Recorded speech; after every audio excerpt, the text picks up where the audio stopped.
Hey y'all, welcome back. Jason here, Echo Nesters. We got Dirty Dolly, as you already know what a Dirty Dolly is all about, and we got Silver Wing right here all the way from Florida, 3,000 miles in 3 days. You can already see Silver Wing's gone through some transitions, if you will, on some of the builds. She is right here at Pad Overland, right here in Scappoose, Oregon. The next stage is about to happen. Real quick introduction on what we're dealing with here. Two 2025 Winnebago EKKOs built on the 3500 Sprinter chassis, one of the most respected chassis when it comes to BC builds. When we're talking Class C and Class B build-out vans, also transportation vehicles, and if you will, equipment rigs. The thing that needs to happen when you're talking B's and C's, suspension upgrades, especially if you're getting off the beaten path, but just on the highway in general, especially on these big EKKOs here. 50 gallons of fresh water, 45-gallon upgraded fuel tanks. In this case, Silver Wing has 2 additional 18-gallon diesel tanks. We're going to get into that later, but I want to bring you into Pad real quick and tell you what's going to happen. You're pretty familiar with the King setup the Dirty Dolly has, right? So right here, Silver Wing is not only getting the Shadowmarq-exclusive DEAVER rear leaf pack, again, a progressive leaf spring, getting the auxiliary fronts, as well as the King 2.5 2.0s for the front, if you will, but we're going with the 3.0s, just like Dirty Dolly in the back, not the 2.5s. We're going to get into that later in the video. We've talked a lot about it in the other videos. We got Brennan here. He's checking the inventory on everything. You've met Brennan before. He's in all of our Pad videos, him and Alex and the team. Let me bring you into the shop, show you something else that's happening here. So right here is Kelderman. This is a 2-stage air suspension that you see in here. It's all boxed up. They've got over 25 years in the industry. I'm going to get into depth here, but what's going to happen here on this chassis is we're going to be installing, I should say we, like I work here or something. Pad and the guys are going to be installing this in the rear. Then what's going to happen is the DEAVER leaf spring is going to connect the rear shackle right here to this component, the Kelderman air suspension. It's going to allow at least 3 to 4 inches of additional travel. So imagine whether you're on the beaten path or you're getting off the beaten path and you're on a pretty, let's just call it either a washboard road or a very unimproved highway. The leaf springs are designed to carry that weight. They're designed also to absorb some, but that's where your shock comes in. With the air suspension, what's going to happen as that rear shackle comes into play, and we're going to show you all this later, it's going to take up a lot more of that energy and make that ride that much more improved. I want to bring you back out one more time. I'm driving shell crazy. I can already tell here, swinging around. And so Rotora Big Brake Kit right here. You know Dirty Dolly's got the package. Why is that important? Of course our Sprinters have brakes on them, but they are a 2-piston rather than a 6-piston setup. You're talking between 11 and 12K at any given moment on one of these rigs, depending how they're equipped and what they're carrying. If you're descending down hills, it doesn't, again, have to be off-road stuff, folks. It has a lot to do with a lot of the hills and things you're climbing. You bought one of these vehicles to get out there and see the world and have experiences. You need to have the confidence. Of course, a lot of us can do engine braking, paddle down, you know, on our Sprinters, we got the little toggle paddles on the side. But if you can reduce playing with those RPMs in that way and have more confidence in your braking system, the Rotora is the way to go. I've talked about that in the other video. Keep this in mind. You're not going to get brake fade the hotter they get. Actually, the hotter they get, the more increased stopping power they have. So I'm going to let these guys get Silver Wing in there. Silver Wing is going to have a major transformation, not only getting rid of the dualies here, it's going to get the Rika Super Singles, Big King auxiliary suspension. Again, Kelderman in the back, 3.0 Shadowmarqs in the back, Molly panels, a lot of other things about to happen, y'all. I think Silver Wing's going to be the leader here. And then we're going to disclose a little bit more of where these rigs are going to test some things out. So, Pad, it's all yours. They're lucky to get me out, right? Thank y'all.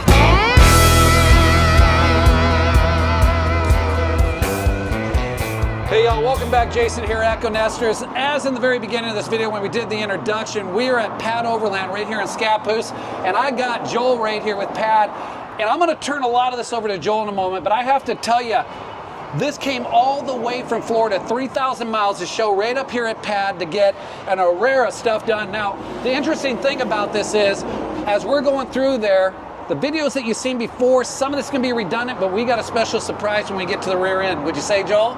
Yes, something that I've never seen done on an EKKO, a Sprinter chassis, but not an EKKO. So we do it all. Why don't we go ahead and start with the front, Joel, and tell us where we went right out the gate. So a few of our usual suspects, right? So I call it the King trifecta. I got the King coilover strut here. Of course, we want to make sure that this bushing angle is correct, so we put this wedge kit up here to correct that angle. We've talked about that a lot before. We got the King auxiliary shock with the bracket system from Shadowmarq Industries. So Brian over there, good friend, lots of great products.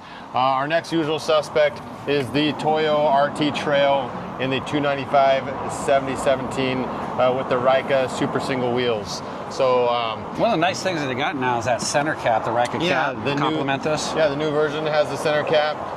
Really cleans up the look. I really like that. So we want to make sure all this fits, right? Yep. So we go to the mono mud guards from Terrawagon right here in Portland. Yep. Again, nice clean look for that. And our technician Alex does a great job making sure everything fits. Next up on this guy, the new Rome built side steps. So they're pretty much almost a remove and plug in on the side steps. So we take those Winnebago side steps off. Nothing really wrong with them per se, but this is a little bit more sturdier. I like this part for cleaning the boots, the shoes, snow, debris. That grip there. Yep. Also, it gives it that added look of like what we're going for, this overland rig, what we're going for. Really takes that RV the Winnebago away. I mean, it is a Class C, but not anymore. Yeah, not anymore. This is Silver Wing. You can't even tell. Now, right? before you move to the back, Joel, what's hiding under this Rika now? So we hide under the Rika. So we do the Rotora Big Brake Kit, front and rear, much larger diameter rotor, much larger 6-piston caliper, so clamping force, bigger brake pads, caliper clamping force, bigger rotor. I think David's running 12,000 close to 12K we hear. On the weight. So we love to go fast. We like to stop fast too. So one of the things that I was talking to Lauren at Rotora about is as you continue to use these brakes, meaning under duress or constant stopping, pitching those hills, whatnot, the hotter they get, the more effective they actually are. He was sharing with me, which is very interesting because typically that's a brake fade moment. You're getting them hot, overheating. The other thing that I thought was pretty sexy about it is the grooved rotors right there. Oh yeah. So the slotted rotors, it allows those gases to expel. Yes. Right. So it keeps heat away from the rotor, allows it to dissipate heat a lot faster. So heat, is going to reduce that brake performance. So we want to keep them as cool as possible. So there's a lot of really cool design with those. They do a lot of military vehicles and also do specially equipped. The other thing I would tell you guys, because we have these on our EKKO, if you've been following along, you know that. What's the other part, I should say, that's really interesting to me is when we first immediately got in the vehicle, I was expecting the pedal to be very demanding. You're talking about 6 pistons over 2. You're talking about the increased caliper here. But interestingly enough, the pedal feels the same. The only difference is you no longer are having to think about gearing down, or I'm going to call it engine braking, if you will. You have what you need. So let's keep moving back here, Joel. What else do we got? We're going to stop off here real quick at the other super single, right? Yes. So you see no more dually here, no more 2 wheels and 2 tires. This has the offset and the width to replace 2 wheels and tires. So it's a really neat setup. We love the guys at Rika. Some of the benefits of that, especially when you're starting to do this overland equipment, when you have the dualies, you can pick up a rock, a stone in between. The other thing is, let's say in the event that you did have to change this tire, what makes Rika really special about the fact that you wouldn't have to carry? Yeah, an extra the spare situation. The spare I'm going to show you in a minute. Yeah. But these vans, most of them, I think some of the brand new chassis are coming out with the tire pressure monitoring system. Up till like now, they don't. So there's no way to check or know the tire pressure or the temperature of the tire. So we do a retrofit tire pressure monitoring system from Schrader. So this stem, on the back side of the stem, there is a sensor that is transmitting the temperature and the pressure of these 4 wheels and tires to a device that we mounted on the dash. Very nice. So you can see. So now David can know when he's got a low tire. So that's pretty important when you're doing a lot of overlanding and everything. So tell us a little bit about what's going on here too. Yeah, the C8 Tune Molly panels. Well, and look, they're designed for the newer door with the blind spot monitoring system. So you got the blind spot monitoring system here. So EKKO kind of shaved off a little corner here, So C8 Tune has an updated molly panel here to take that same shape though. So it's really sexy. And I'm pretty sure by now they're all aware, but this is all stuff that you guys carry stock and pretty much can modify, do whatever needs to be done to get somebody happy. Molly panel there. We've got a molly panel in the back as well.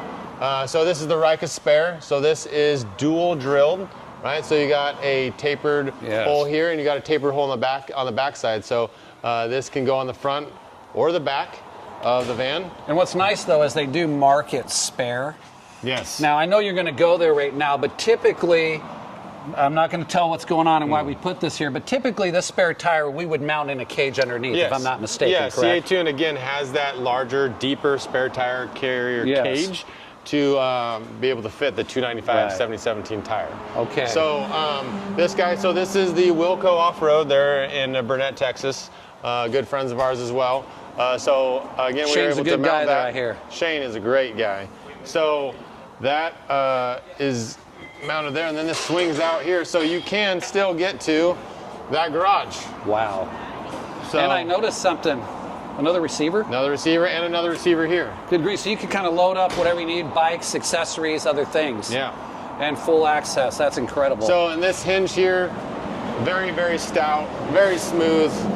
I mean, it did not take a lot of effort for me to open it or close that. So, you know, one of the things I noticed when I was poking around back here and sneaking around, this is solid. It is solid. It is solid. Yeah. So I think that covers. I mean, the other side is pretty similar. So let's go take a peek underneath. You want to go with the first pad exclusive right here? Yeah. And then we'll kind of get into what people might be noticing right off the cuff. So in the back on a lot of the EKKOs, we do the DEAVER heavy rated leaf springs, and we get those through Shadowmarq. And we that's do this big leaf pack we're seeing right here. That's a leaf spring right there. That's a progressive rate, right? Yep. And then the King 3.0 shocks. I've talked a lot about those. Yeah, big guys right here. With the remote reservoirs. We have our pad overland suspension, upgraded sway bar, so it's an 1/8 inch larger in diameter. It's really going to help carry that side-to-side load, reduce the sway. And then before you go there, though, the end links. This is really important. Yes, longer end links. Yes. Right. So we lifted it. We go up maybe 3 inches in the back or more. So if this longer, if the end link was the OEM one, right? This bar would be angled up again. So those are the moment arms, and we want them 90 degrees. We want them is how I understand it. Yeah, very close to 90 degrees. Okay. So this is a perfect setup. I know you have the polyurethane bushings here. Polyurethane bushings with blue guys right in there. Yep, they're heavy duty as well. They're larger as well than OEM. So we can talk about the skid plates. Okay. Differential skid plate here. If we shoot down there, Michelle, the extended fuel tank. So S&B extended fuel tank. We also want to protect that with that. That's 45 gallons we're hauling, almost double. Skid plate. Yeah, almost double. So you are driving a big wind sail. Right. So this isn't a Prius, so a little bit worse on fuel economy, right? Than something smaller. Right. Let's be real. So we're able to take a lot more fuel in with that extended fuel tank, so you can go a lot further in the overlanding and also pass by fuel stations that don't have the good diesel fuel. Yeah. So pass by those fuel stations that have the biodiesel.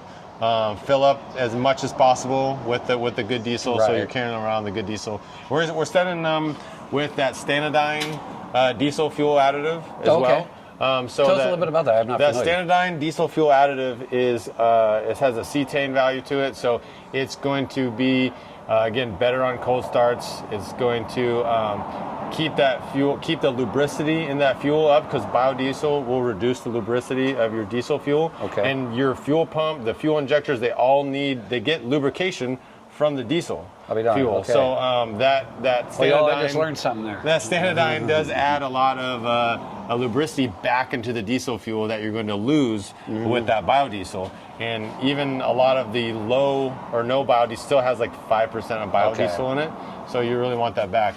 So Shell, this is where it gets. Normally, right, that rear shackle, this leaf spring shackle mounts to the frame. There's an empty pocket here now. It doesn't go to the frame anymore. Storage now. Right. This goes to the Kelderman dual convoluted airbag air ride system. I'm going to step out of the way so you can get a little bit more involved in that, because this is a sexy system. This is help carrying the load, right? The leaf springs go to the Kelderman control arm. Got dual convoluted airbag system, and then you have a magnetic ride sensor here, ride height sensor here. So if David loads this down, let's just say 1,000 more pounds, right? These automatically going to sense that ride change and add more air to those airbags to keep the wow, so it's smart. Yeah, this isn't This isn't going anywhere. Now, one of the questions I think that we might be asked is, hey, we got the DEAVER progressive leaf spring here. You got the big 3.0 Kings back here, adjustable on the compression. All of a sudden now we're adding this airbag system. How are they all going to play together? So I think one of the things that we could tell or talk to people a little bit about and educate them is, what is this typically designed to do with the vehicle and for the vehicle? What typically would we expect from the leaf spring, and what would we typically expect from a shock? And when we bring them all together, that marriage, if you will, what might a customer, because you just test drove this thing and did some QC on it. Yeah, so when we were driving in this, taking tighter corners, we could feel more safe taking those tighter corners. It's not that extra sway. You know, we're going to get the extra lift out of the leaf springs, the extra ride quality out of the King 3.0 shocks. So again, you're going to shoot more videos. You're going on this big trip, and so you got yours that's very similar, minus these Keldermans. Yes. And David's got these, and so like, shoot more videos out on the road, and you're gonna be able to see what's happening there. Because actually, I feel like it's going to really complement it, because typically we're putting that load on those DEAVERs, that progressive leaf spring. It's getting stiffer as you increase the load. I mean, we got 50 gallons of fresh water. David, by the way, is carrying roughly 2 auxiliary tanks, which are another 18 gallons apiece. So you put 36 gallons of fuel back here, 45 there. I can't do math really well, but it's probably about 90 plus. Gears, segways, everything. So when these kick in and are compensating for that weight, it's going to allow that spring, if you will, to do what it's going to do. And then we're going to dampen the ride, as we all know, more from the shocks, but this is going to play a role. So I'm excited to see what's going to happen here. Larger brake kit in the back as well. Joel, I noticed this box up here with a big K on it. What is that? So that is your control unit. That's the air compressor that feeds the airbags. Right, so that's the EKKOs give it sits in there nicely too. Yeah, it's very, very clean. Out of the elements, you know, the case that protects it. It's easy to get to if you need to, but it's a very simple and amazing added suspension upgrade. Now I know you want to get to those, but I do have a question for you. We've seen systems like this on Sprinter chassis. This was developed specifically for that. Now we're talking about this big Class C and EKKO. At least in our experience, and I think our viewers will agree, I think this is the only one that I've ever known of in the United States on this particular type of rig. So when you guys were going through that, knowing that you guys do everything, you have amazing equipment here, your techs, I mean, there is no corners cut on putting the resources into this company. Was there anything that you guys needed to do a little different? You don't have to give away the secret that your team had to come to on this particular rig, or was it just pretty straightforward? No, it's pretty straightforward. Our guys are very technical and have a lot of experience, so it's a longer build, you know, as maybe almost a week, half a week of install. But this is where we couldn't fit that larger spare tire basket here. That usually the cage would go right here for the spare tire. So we just turn that direction and go with the Wilco Overland, and it looks really, really good in the back. It's nice you're a distributor that, and you're be stocking those. I noticed you were going to move over to these rear brakes. Oh, just the larger rear brakes in the back, so front and rear, they pair very nicely together. Yes. And I'm not mistaken, one of the things you guys do is you double bleed your systems, not a single bleed. You're making sure it's out there. Yes. So I mean, each of these calipers has 2 bleeders on it because it's got an inner and an outer set of pistons. Yes. So there's an inner and an inboard and outboard set of bleeders. So you go through the whole bleed procedure.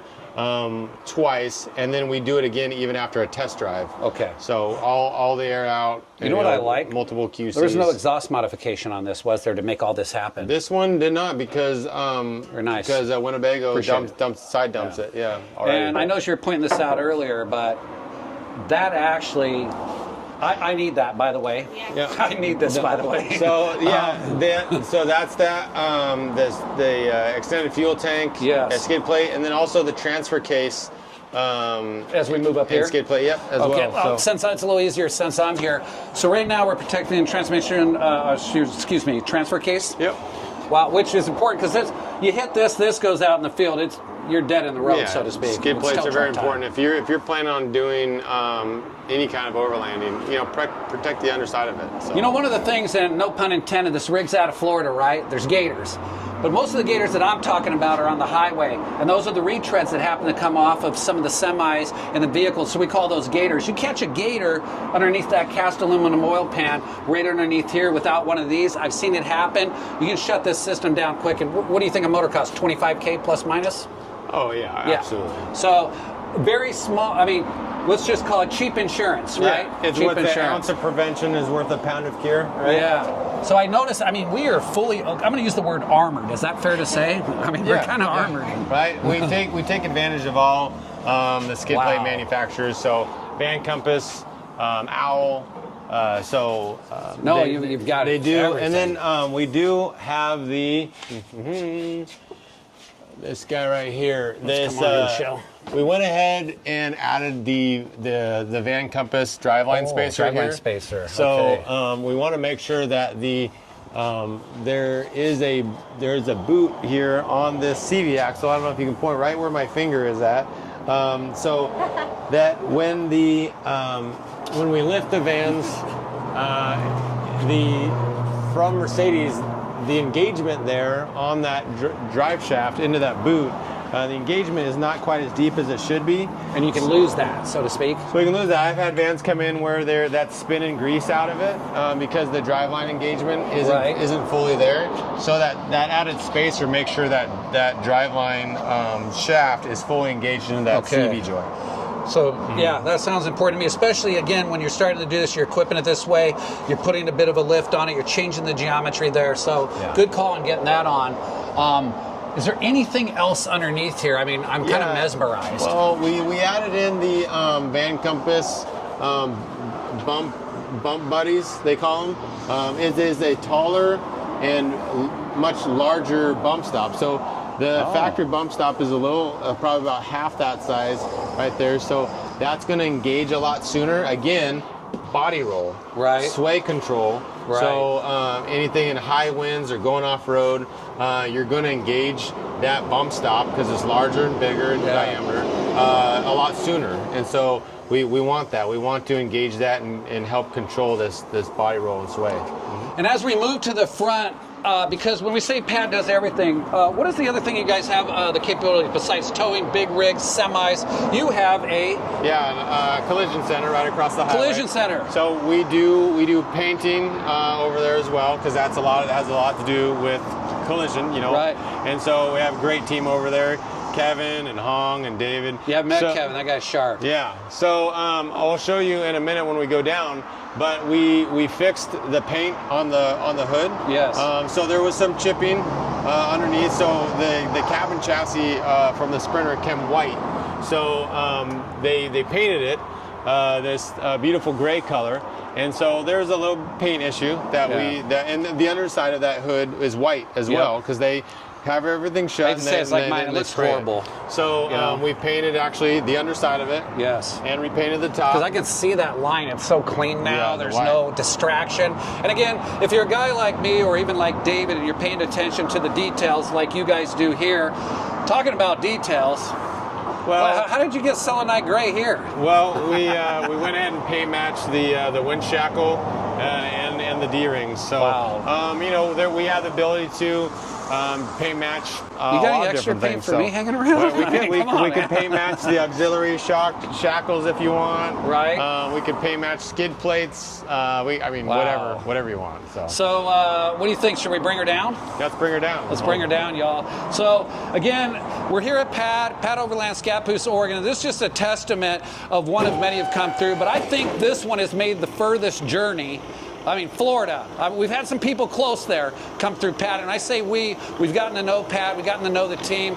We've got a lot of service done here, and we just trust and believe in their knowledge, their resources. And if you peek around here, you'll see Alex. He's always in one of our videos. Look at Alex. He's just enjoying stuff. So, all right. Well, let's pop that hood, Joel. Another thing that you won't see external because it's on the inside is the oil change that we did. It's in the engine. So we did the liquid moly oil. It's the full synthetic oil, comes out of Germany. And again, similar to that fuel additive, we want to do the best of the best, and that it's going to give a better. Let there be light. So in the engine, right? So we did the liquid moly oil better on cold starts, keeps the lubricity at the top end of the engine as much as possible. So long life span for this engine. So we added the V-line under hood light. So that's on a sensor that will turn on when you raise the hood. So it's off and then it's on, but there's an on and off, right? We also have the ability to go ahead and turn that on and off manually. Well, that is incredibly bright. I mean, it's lighting us up here right in Well, it's nice. And you notice I didn't have to put the prop on there. So we have the hood struts here, both sides. Goes up, turns the light on. Because look, this is where you feel your def. The fun def that you got to fill up all the time. Well, me and Michelle, I usually got the headlamp or a flashlight. We're doing this. We're holding the bottle unless we get to a truck stop. So I know the drill. Along, it's dark outside. Pop the hood. You don't got to put the prop up. You got the light there to shine right where you got to fill the def. Fill the def, close it, get back on your road. So, and these things have such a big garage. You can carry like David's carrying like the more fuel, more def if needed, all the cool stuff. Some bikes, a trail fire grill. So one of the things that Joel was talking about is when these chassis come before they go over to CDI, just outside of Iowa, they're white. And so what they've chose to do for whatever reason is the underside of the hood is no longer painted. It's usually white. And again, if you're looking at this, you're paying attention to detail. What David has now is a full undercoat of the paint. It looks like it should look from Mercedes. Yeah, and we also we went ahead and paint matched those hinges as well. Oh my, check that out. I just now picked up on that. Yeah. Wow. No, it's looking good. Beautiful build. We're so heading to the Grand Canyon next, right? Yeah.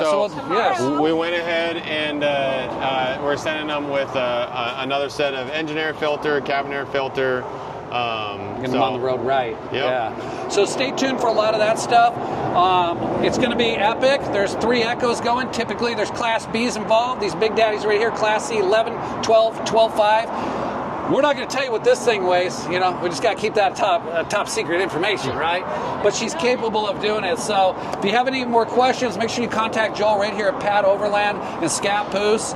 I really want to thank David and his wife Mo for coming here and being a part of this experience. That was a big drive for them. They had to put a lot of trust. And you never know what's going to happen, what's going to do. But at the end of the day, it's how you finish. It's how you take care of it with the customer. And I think you guys, you did that. And I appreciate you taking care of him. Yeah. So I think we wrapped it time here. To hit the road. All right. All right. It's coming tomorrow morning at 6 a.m., brother. Thank you all. Cheers. Man, I'm excited.